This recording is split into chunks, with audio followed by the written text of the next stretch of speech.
Welcome back, episode 24. And today we have our first guest with us. We have Micah from Berkshire Hathaway. Guys, this is going to be a fantastic episode. We're going to get to kind of know Micah a little bit. And then we got a whole bunch of questions. I'm Tyler Willis, Tyler's Photography. I'm kicking over to Payton. Payton, what you got going on over there? Yeah, hey, it's Payton with Payton Peoples and Company, Keller Williams Realty Atlanta Partners, and we're super excited because Micah is here with us for our first in-studio guest. That's right. We had to fight all the technical issues, but we are here and we are excited. So, Micah, introduce yourself. Tell us about who you are. My name is Micah Stampley. I am a realtor with Berkshire Hathaway Home Services, Georgia Properties. I've been licensed in real estate for 3 full years, going on 4. So it is a pleasure to be speaking to the both of you. I love it. Yeah. Well, we are super excited. I know when Tyler and I were like, hey, who wants to be a guest speaker? You were like, me, I want to be on it. And I was like, sweet, yes, I love him. So he is allowed. Exactly. And I've been working with Micah for a couple of years now too, so it's been fun. Yeah. Tyler is my guy. Tyler's my guy. He takes the best pictures in town, and he's an artist, and he's very reliable. So. Yes, that's why we love working with him. Welcome back. Episode 24 of the Home Tour Podcast. Take 2. Our first one that we started with. Literally, there was a number 2 on camera. Anyway. Yeah. Not a human number 2. No, literally, thankfully we didn't witness that, but we did witness something. Man. We did. We are all changed. Thank you. Yes, we are all better for that moment together. Anyways, episode 24, we got our first guest, Micah. Micah's with Berkshire Hathaway. I've been working with Micah for a couple of years, and I absolutely love this guy. He's got a fantastic story. Can't wait to unfold that as we go throughout this podcast. I think it's really important to show collaboration between agents and different brokerages. And, Micah and I have had a lot of offline conversations about, changes in the market and what's upcoming and all these things. And we're both like, yes. Like, so it's nice to, be in agreement about the things that are coming and how people need to be treated. So I am excited to have Micah with us to bring in a new perspective. Thank you for introducing me and having me on you guys' show. I love the name of it. I love the spirit behind it. I think it's a very needed podcast. So congratulations on that. I came into this business, in 2021-ish, and it was a really, during the really craziness time. Yeah, it was a very interesting time to get into real estate. It was kind of in the middle of COVID, honestly. Everyone was still wearing masks. Everyone was still freaking out. Oh my gosh, yes. It wasn't really calmed down yet. And, my first open house had 100 people that wrote offer on it. So it was insane. So I had to learn. So I'm excited to share and excited to talk to you guys. Yeah. So you've been an agent for 3-ish years. So what were you doing before real estate? Like, what made you pursue a career? I can start from childhood. I was very interested in real estate things since I was a kid. I grew up watching HGTV as a kid. So that was kind of like what kind of drew me to the industry per se, was like seeing it televised. That was kind of like, oh, wow, that would be such a cool industry to be a part of, like real estate. So as a kid, even like since I was like 12 years old, I remember saying that I was going to be in real estate. I was going to work in real estate. I was going to sell real estate. And then through that early adolescence and into, high school and then ultimately like adult, I was actively like, looking like kind of planning, like when I went to school. I did go to school for a year at Kennesaw State University, a year and a half really, and I was actually at school for marketing, funny enough, but I did not stay after I had some issues. I had a death in the family, and it was very hard during that time. It was in 2019. So that late 2019, after that, I kind of decided I was going to regroup and kind of refocus on what priorities I had in my life as related to what I was doing with my time in that time in my life. If I was going to focus on school and just getting a degree that I didn't need for the career path that I had chose to be since I was a kid, or if I was going to spend another 4 years in school getting a degree in marketing just to go and start a business. and not need that degree to start a business. Mhm. So like, when I had that epiphany when I lost my sister, because I realized that life is really short and tomorrow isn't promised to me. So I shouldn't be spending my time doing something that's wasting my time, if that Right. makes sense. Mm. I didn't really see much benefit in it. I think that education is important, but I don't think that the institutional education system is the only means of education. Correct. No, I think absolutely not. education comes from learning, someone who's learning, and learning can be done through reading. Learning can be done through audiobooks, Mhm. podcasts. It can be done through debates and Mhm. political commentaries and social conversations with people. Learning is a lifestyle, and I think education is a part of learning. As someone learns, they become more and more educated. So if you have that kind of mindset, I think you can understand the idea that going to college for a degree to start a Mhm. business Mhm. doesn't always make sense, because you still have to Totally. build a business, Yep. and that at that point it comes down to grit, it comes down to passion, it comes down Yep. to a lot of different things. So yeah, I left school after a year and a half, came home. I worked at Starbucks for a year. All right. Shut up. All What? right. Yeah. I didn't And I know took my that. real estate exam. And I worked at Starbucks. Um, After I got licensed, I passed the state exam my first try, so that was pretty cool. That's That is yeah. pretty And cool Not because I do not too not many have people that do story. that. so yeah, it was a great, honestly, a very seamless experience as related to the course and getting licensed.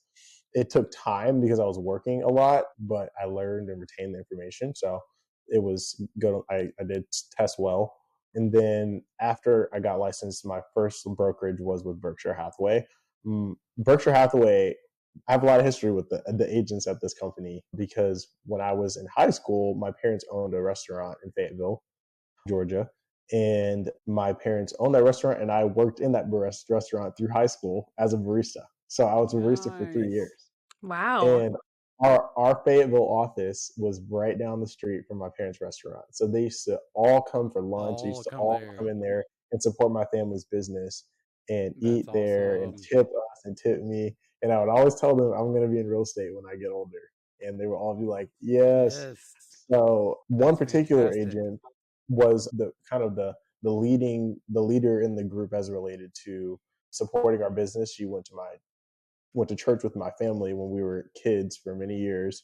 And so my parents had a relationship with her. She was also their agent. And so she would come and support our family business and then bring all of her colleagues.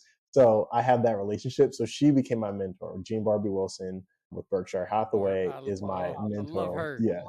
So she's my Love her. mentor. She's like family to me. She's like my auntie. So yes, she has been an amazing knowledge resource to me. So that is why I came to Berkshire.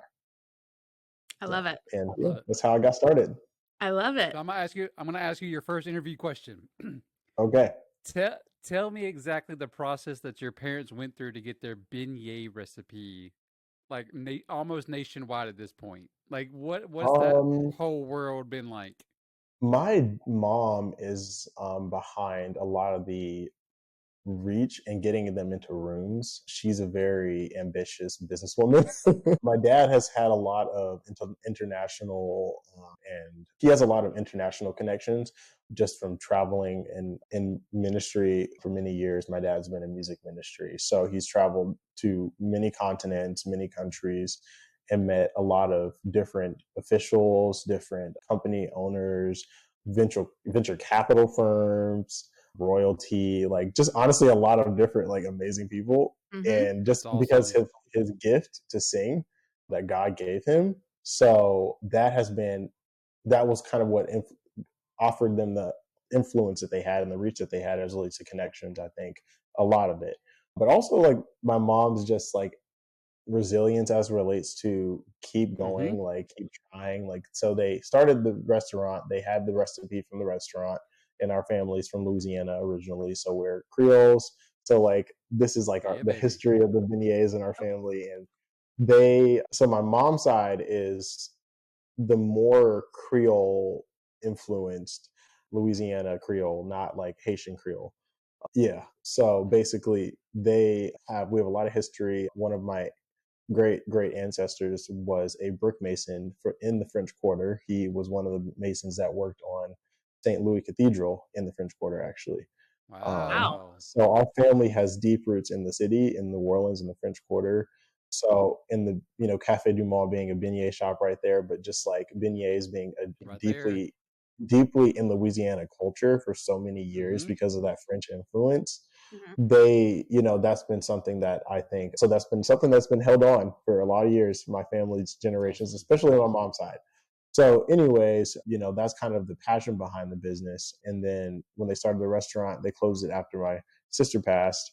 And then my mom decided that they kept all the recipes, all the menus and everything. Yep. She said that this is not going to die. So they took the beignet, the beignet mix as a flagship product, and they reached out to different distributing companies. They had the branding done. They had, Oh, the that's so names cool. licensed and everything like that. Just, all the business stuff that you have to know how to do. Technicalities. Yeah.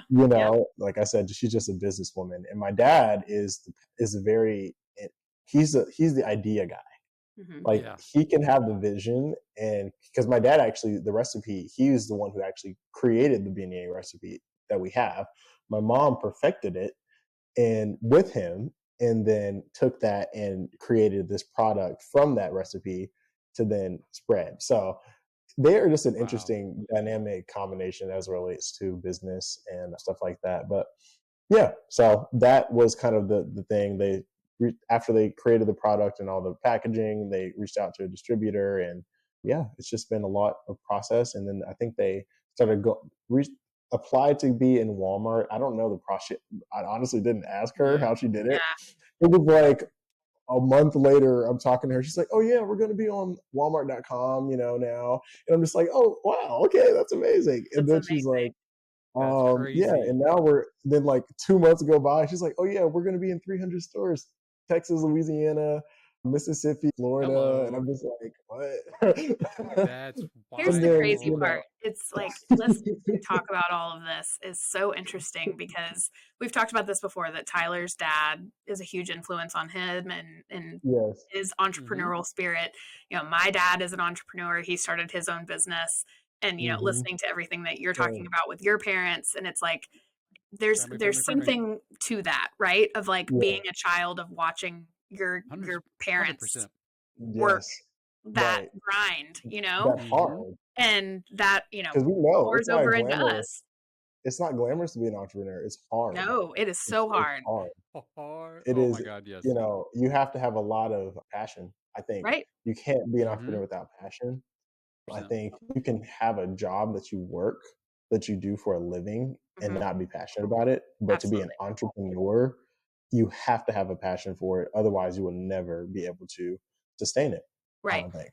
Right. So, Yeah, Mm. because we wake up every 100%. day unemployed. Yeah, we're choosing this every day. Like, you know Literally. what I mean? yeah, So, yeah. Literally. we're this isn't a 9 to 5 situation for any of us. No. So I kid it's you just not. Last week, I had a Wednesday where I didn't have a single shoot, and I woke up, I was like, what do I what? do? I don't know. What do I do today? I was like, I don't know what to do. I'm freaking out. I was like, No, what am I doing? What do I do with my hands? If you understand that reference. literally, literally. No, I Yes. know, but I'm just That's gonna. okay. Yes. Yeah. Talladega Nights. You're That's all right. you're too Um, young for that one, Micah. that's all right. Oh no. But all of that and all of that experience has made you who you are today, and it has made Yeah. you understand what's important and boundaries and growing a business and understanding that Hmm. you 100%. don't need to waste your time at college with getting a marketing No. degree, that you can go turn around and Be like, hey, kill it. mom, how'd you do this? Yes. Yeah, yeah, you figure out other ways to Because learn you how to do learn, it. Yeah, especially as a realtor, you learn how to market properties. You have right, to. right. So You it's a have. hands-on marketing job from Mhm, the Mm-hmm. jump. mhm. From the jump, I have to figure out how to get more eyes on my listings, to get more eyes Mm-hmm. on my business, to get eyes Right. on myself. So you learn the marketing skill Mhm. from the job itself. It requires it. Right. So, you Should learn. know, That's the difference yeah. between a good agent and a not great agent. Well, I think I a was good about to agent, say. when I say that, I think that the job itself requires marketing either Yeah. way. But there Mhm. are some agents that just aren't really good at it, Right. that don't optimize their abilities to market, because technically if Mm-hmm. you're listing it in Georgia MLS or FMLS, it's marketing, Right. you know. But there's other there's bigger ways and better ways to expand from that to have a further reach that I think is key. And some of that is through connections and personal influences, and others can be on other means through digital marketing. Right. So yeah. Yeah, no, I completely agree. I always think I'm out here like on my own island, like, because no one, so it's nice to hear like you get it. So, like, what are some of your tips for building a strong professional network within our industry?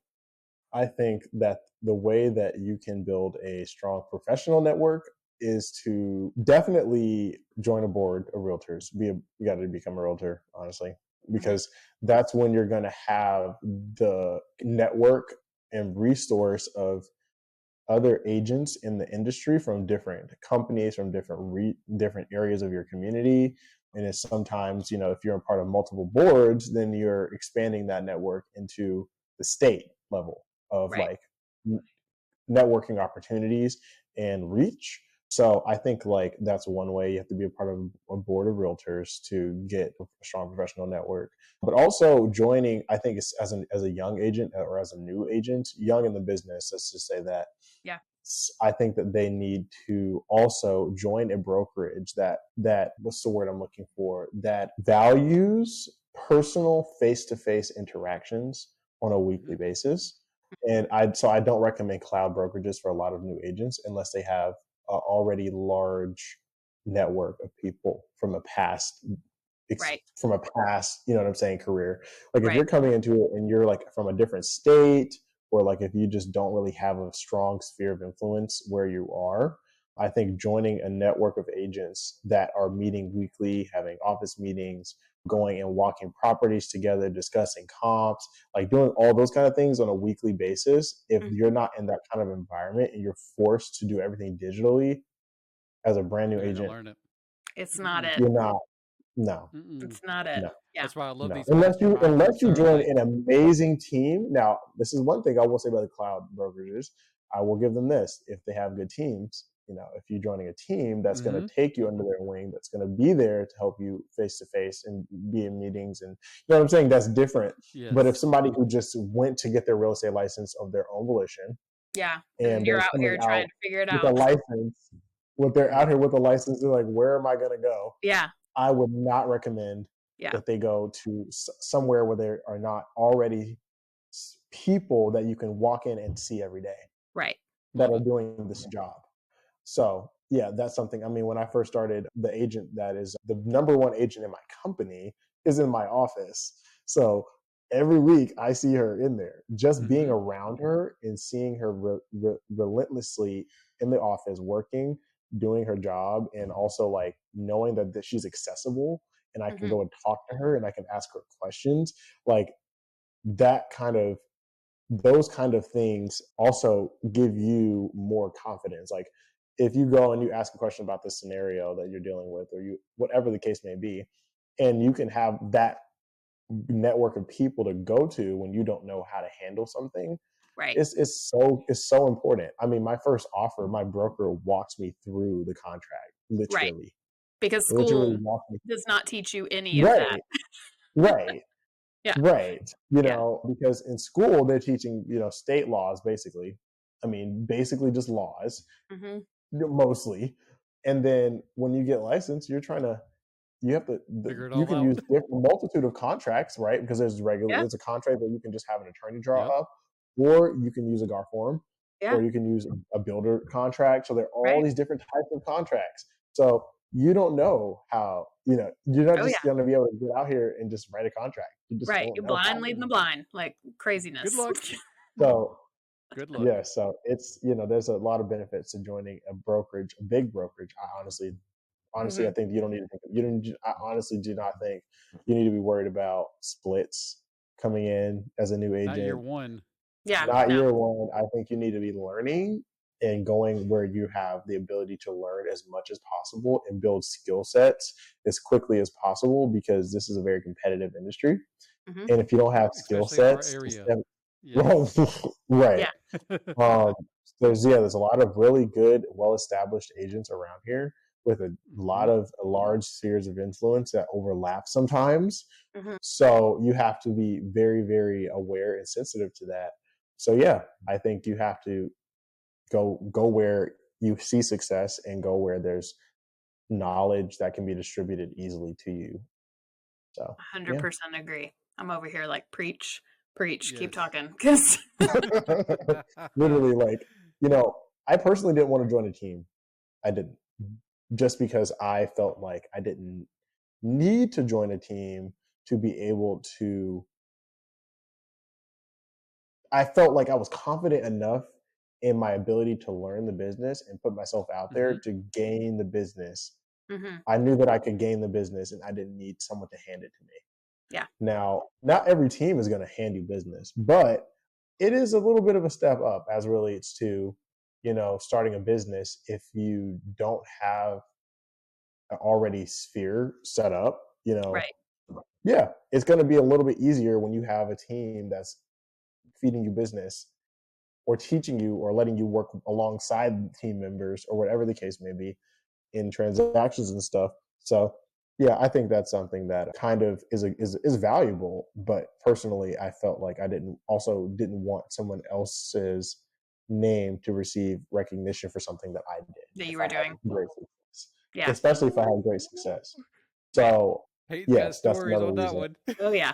Yeah. Yeah. No, I would like my name to get the recognition. Thank you very much. Yeah, Yep. especially if I worked my butt off, That's right. and I think it's okay if I was to join a team today, it would be a group. It wouldn't be a Stampley group or a Peoples and Company group. It would likely be like Real Estate Connections group or something that's a little bit broader, Mhm. individual, and instead it's a network of professionals that work together on real estate and are high level mastermind level Mhm. real estate professionals. You see Yep. what I'm saying? I get that. Yeah. And I think that is a more powerful team than anything that just one individual's persona can, what's it called, appeal to.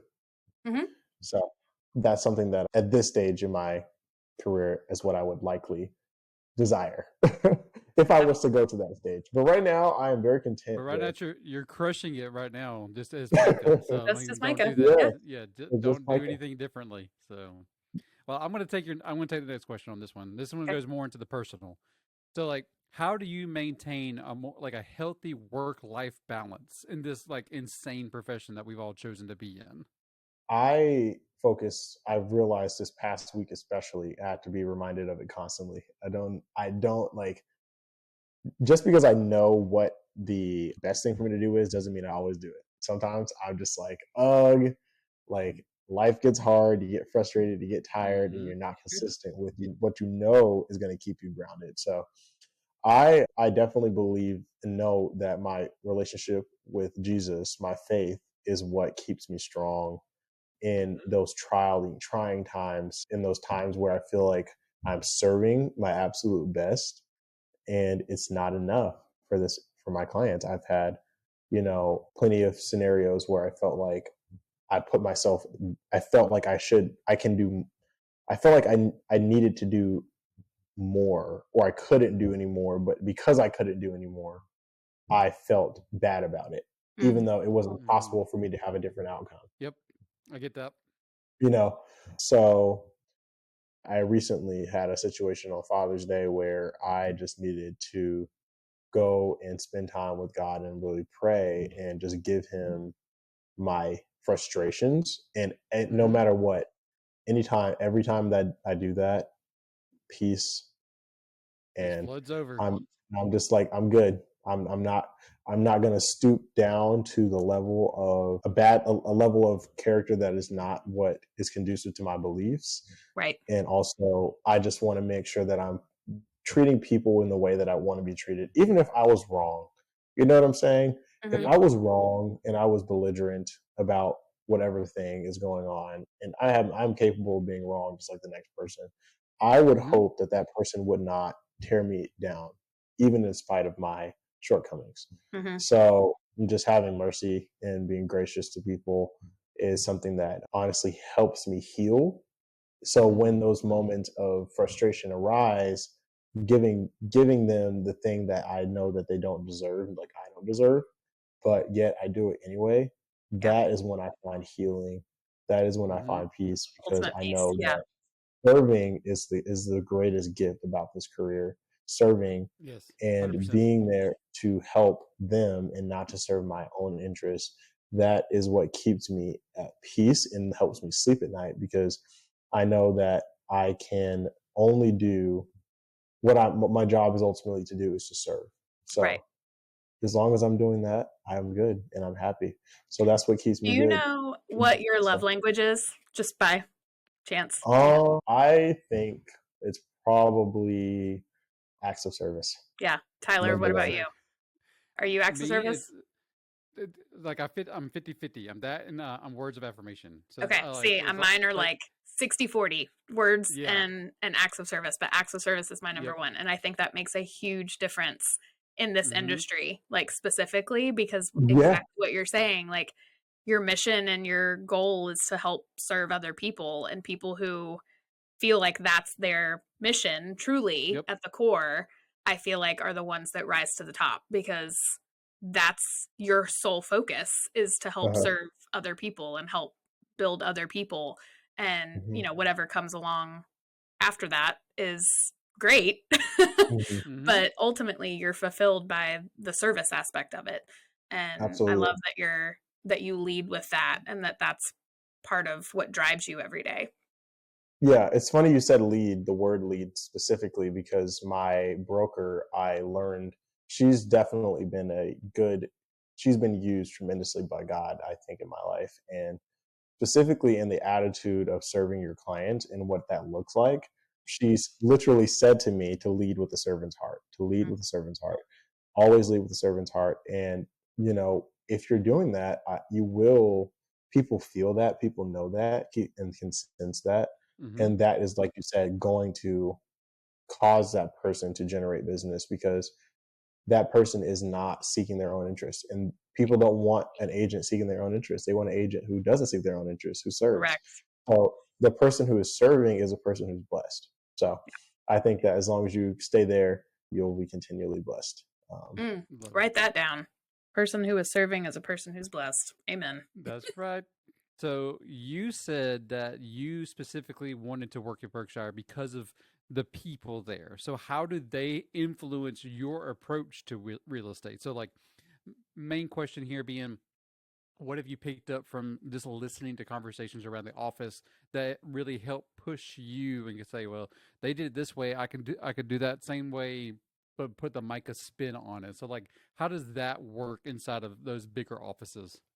I think one thing that I've also really learned is that this business is about, everyone's goal is to get to the closing table, and closing is a win-win situation. Hmm.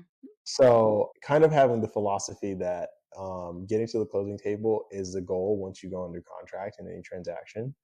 So, having a good relationship with that other agent is going to be crucial. So, I think one thing that I've learned the most is networking with agents has been the biggest resource to me in my business growing. Working with other agents. And I think that seeing that culture in my office and that culture in my company in general, like the president and CEO of Georgia Properties comes down to the office sometimes and Mm-hmm. shakes people's hands and talks to us, like giving, like, will talk to me, will text me, like I can text her and she'll text me back and say, hey, hope you had, give me an answer, or hey, give me a connection to this person. Like, it's just like there's this personal level of connection that you can get with people in the company, and it's something that's preached, but it's also something that's practiced. And I think Mm-hmm. seeing the Berkshire agents coming out, going to lunch together weekly, or having these office meetings weekly, and sitting down and like doing potlucks, and having morning Zooms every day at the same time every day with different topics. We're watching YouTube videos and discussing and debating, and we're going through contracts together, different contract changes, and doing role playing and all this kind of stuff. So like fostering good relationships with each other through collaboration in a very, very, in the tone of the office isn't like this forceful, like you Mm. better show up.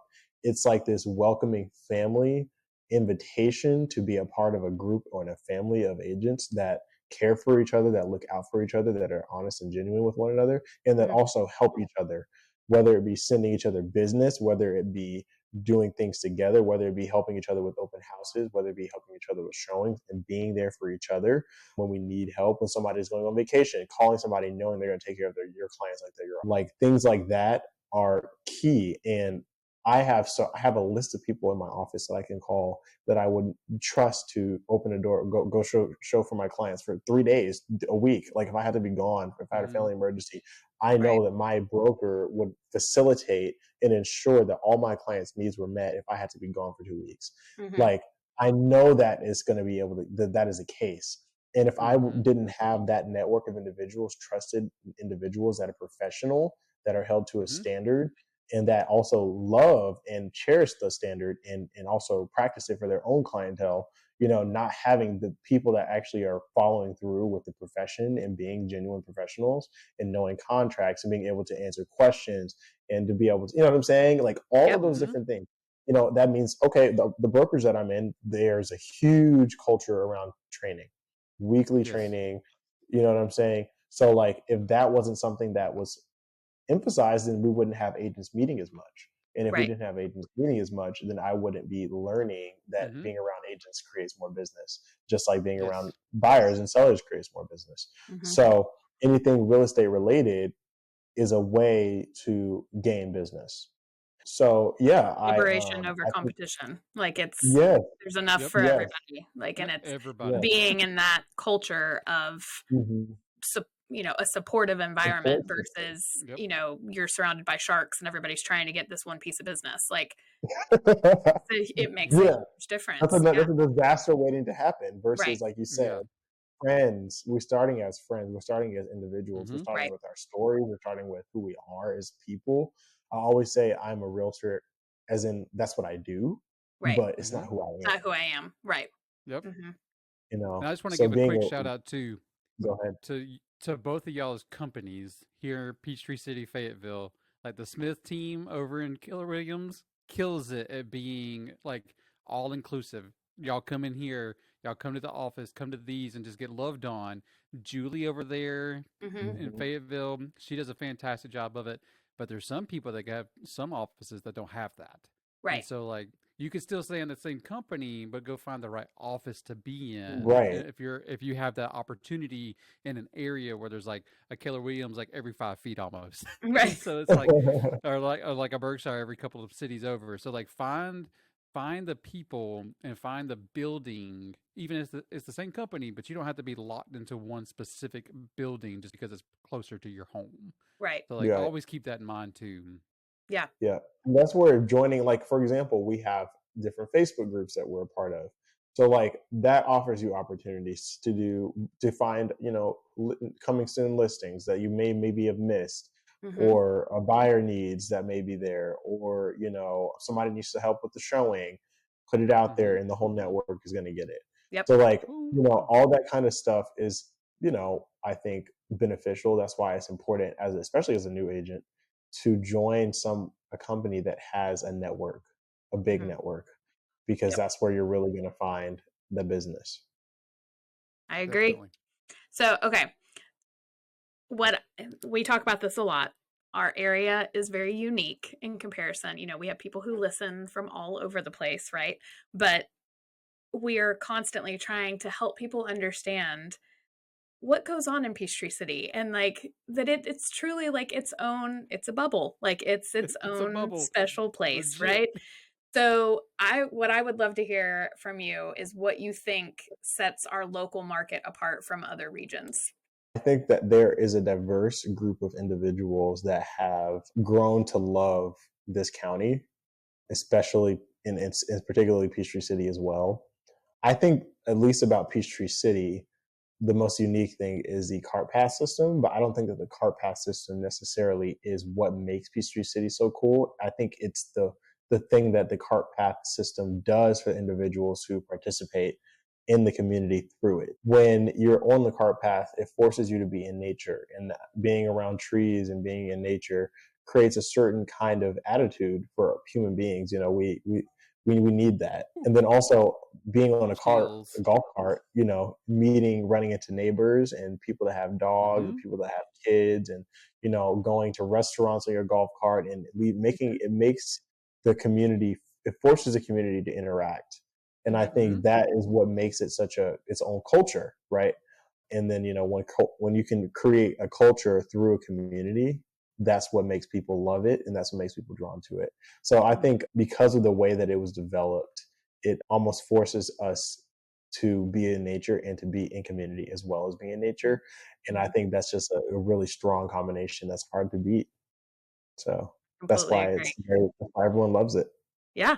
It forces you to get back to like what really matters Mm-hmm. and grounds you by being out in nature, and connects you directly back into the community just because of, you're on the cart path, you're running into people, you're, going Yep. to dinner, you see people, and it allows you to be in a bigger community than just your social circle, which, Yes. And then, when you discover that there are even niches within the community that use the cart paths, like there are biking communities, there are dog mhm, walking communities, there are running communities, there are different, different other groups that you can, even, what I'm saying? There's different ways for you to integrate yourself into the community here. And I think being a part of the community is so important for realtors, especially, I think that you can have a social media presence and social media Mm-hmm. influence, but you can't speak from it from a level of, I don't think you can be very compelling if you're not able to articulate from personal experience how, this area is truly unique and special. right. Anybody can run an ad. It's different when it's your personal experience. Right. Bingo. Hmm. And people can tell, clients can tell. Absolutely. Oh, There are many people ask yeah. me if I'm a local all the time. And then you can And tell as soon as them, they yes, find, I'm yeah, and running as soon as they on. find that out, it's a different level of, I guess, like It's a different level camaraderie. of trust. Yeah, It's a it's a different level of trust. camaraderie in a sense. It creates a connection, an Hmm. instant connection. So yeah. I love Tyler, it. what you got? I guess like as we're kind of closing out here, can we kind of talk about some projects that you're working with or like working on? Like, are there any Hmm. communities that you're a part of that you want to kind of talk about just for a split second before Hmm. we dip out? Yeah, right now I am still focusing on my hometown, which is, I would encompass Fayette County as my hometown.